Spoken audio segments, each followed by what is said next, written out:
Which is better, SCHD or DGRO? Let me know down below. I'm going to be investing $5 into SCHD and $5 into DGRO long term, and I'm going to show you guys the results, the progress. So let's get to the desk and break it down. Right here we have SCHD, the Schwab US Dividend Equity ETF, and this one is at $27 right now. And if we scroll down a little bit, you guys can see we have 6 shares of this, market value of $166 with 33 cents.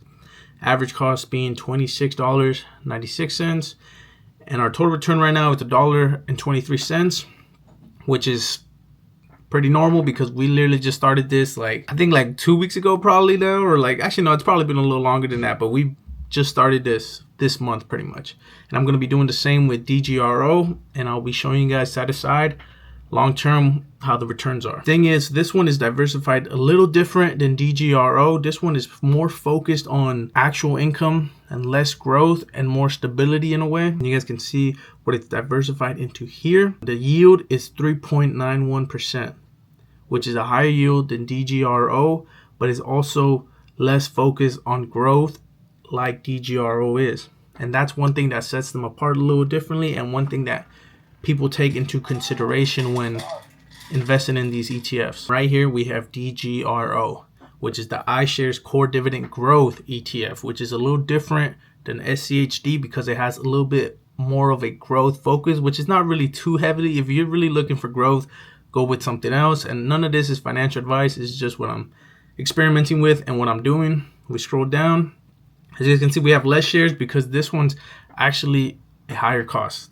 So it's at 2.5 shares, really. Same market value, pretty much $166. Average cost being $64 with 48 cents. Total return being $1.96. That return really right now is not really too important because this is just the start and setting the foundation. As time goes on and we start receiving dividend payments and all these different things, I will be showing you guys, and then that's when we can see a little bit more of the differences and see which one is a quote unquote better investment.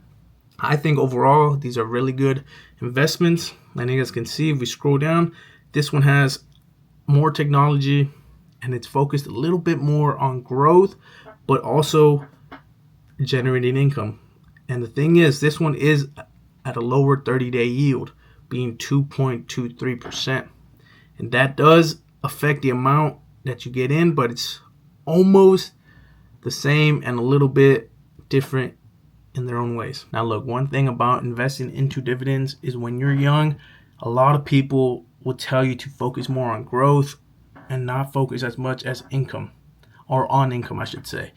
And I understand what they're saying, but for me, I want to start building that little groundwork and building that compounding snowball early with just $5, man. Like $5 into each one for an experiment, just to see which ETF ends up doing better in the long term, and 2, just because I want to set the foundation in and let it grow over time, so when I do get closer to that retirement age, and hopefully not even by that time, I really want to have another source of income before retirement, so then by the time I do get to retirement, I can just pretty much live off of that in a way, right? And $5 a day is going to take a while to build that up, but with increasing my annual income, I will be increasing these contributions. And I do have other portfolios and other ETFs and stocks that are more focused on growth and stability and all these little different things. So I do feel comfortable just putting in these $5 into each one of these and seeing what comes from it and seeing how they go against each other in a way, right? So I do feel comfortable doing that, and I do understand how people say to focus more on growth and those type of things when we're younger, which I understand, but I do want to plant the seeds right now so then the trees can grow and provide the shade later on. You get what I mean? Let me know down below what you guys personally would choose. How I said earlier in this video, which one do you think is better? And which one are you invested in, if in any? And if you're not, what do you personally invest into?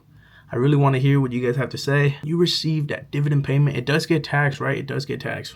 Even though DGRO is in my Roth and SCHD is in a regular brokerage account. I did that purposely just because if DGRO does have that higher return because of the growth aspects, then hopefully it doesn't get taxed. You know what I'm saying? And SCHD, I want to put more into, not more into, but I want to have it in the brokerage so that I could use those dividends as income if it ever builds up and amounts to a significant amount.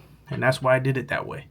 And I'm pretty sure they do qualify for qualified dividends, which is pretty much just a lower tax on the dividends that they actually pay out, which is always good. But what was I gonna say? Dang. Oh yeah, receiving that dividend payment is such a nice and beautiful thing. It shouldn't be what you focus on, but a lot of investors do like pursuing dividend income just because it is income at the end of the day. It's something other than a return. You don't have to sell your stocks, and they are a bit more stable, especially when there's a recession and less stability in the market, which is always a bonus and a great thing to counter those big dips and peaks when the market is kind of uncertain, you know? Getting that payment every single month, every single quarter, depending on the actual ETF or stock that pays a dividend, is such a good feeling, and it's such a nice thing to see increase over time. When I first started investing, I actually was a dividend investor where I would focus on, like, I had Coca-Cola at the time, JP Morgan Chase, Home Depot. What else did I have? I had a little bit of SCHD and a little bit of DGRO because I was new to it, so I was just kind of buying everything. Waste management, like things of that nature, right?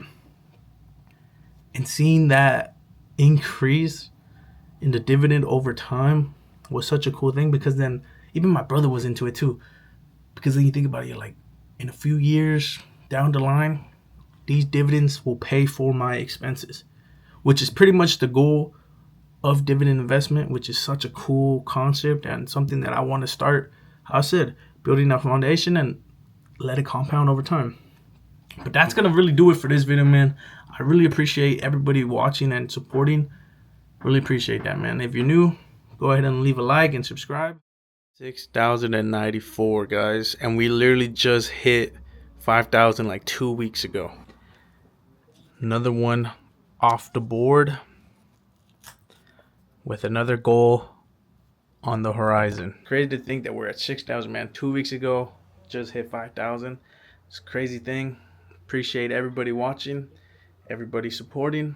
I thank y'all. Stay tuned, because I have a lot of videos that I'm cooking up. I'm trying to change the way that I edit, film, and all these different things. I'm still learning. But thank you guys for everything, man. Really.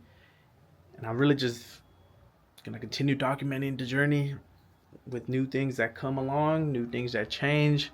Everything is pretty much gonna be documented. I just want to change the approach and make things even a little more interesting or a little bit more entertaining to watch. You get what I mean? But we'll get to that as we get to that. For now, it's just the grind, man. Just working, proving, and seeing where we end up. But thank you guys so much. Take care.